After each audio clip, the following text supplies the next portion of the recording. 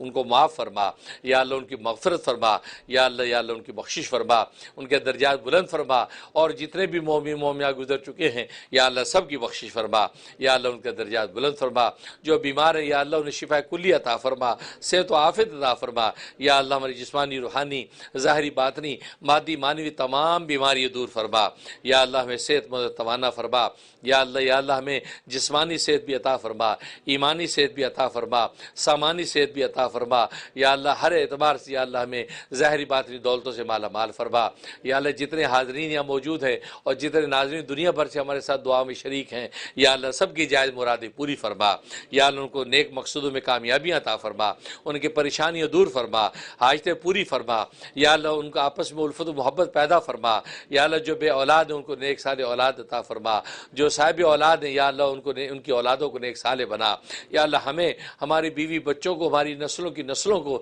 یا اللہ نفس و شیطان کے شر سے محفوظ فرما، نفس و شیطان کے شر سے محفوظ فرما۔ اللہ محفظنا من کل بلاء دنیا وعذاب الآخرہ، اللہ محفظنا من کل بلاء دنیا وعذاب الآخرہ۔ یا اللہ جو معتکفین دنیا بھر سے یہاں جمع ہیں یا اللہ ان کے اعتکاف کو قبول و منظور فرما، یا اللہ بہترین ان کا آنا قبول و منظور فرما، بہترین یا اللہ ان کو بدلہ عطا فرما، یا اللہ دعا حزب البار کے انوارات ثمرات یا اللہ تاثیرات سب کو نصیب فرما، یا اللہ اس دعا کو دنیا آخرت کے لیے نافع بنا، دعا کو دنیا آخرت میں نافع بنا، اور دنیا میں جہاں اور حضرات جو اپنی مسجدوں میں اور مستورہ گھروں میں اعتکاف بیٹھی ہیں سب کے لیے ہم دعا اور توجہ کرتے ہیں، یا اللہ سب کی اس نیک عمل کو قبول و منظور فرما، یا اللہ اس دعا کی حقیقی برکات نصیب فرما، ہر طرح ظاہری باطنی عافیت نصیب فرما، یا اللہ پوری امت مسلمہ کو یا اللہ پستی سے بلندی عطا فرما، انتشار سے اتحاد عطا فرما، مصیبت سے راحت عطا فرما، سرکار دو عالم صلی اللہ علیہ وسلم کے صدقے اور طفیل سے امت کے اجتماعی گناہوں کو معاف فرما، یا اللہ اس امت کو سر بلند فرما، یا اللہ اسلام کا پرچم پورے عالم کے اندر یا رب بلند فرما، نبی کے دین کو پورے عالم میں حاوی فرما، یا اللہ غیب سے مدد فرما، یا اللہ ہم سب کی جائز مرادیں پوری فرما۔ ربنا آتنا فی الدنیا حسنہ، یا اللہ دنیا میں بھی عیش و آرام کی زندگی عطا فرما، وفی الآخرہ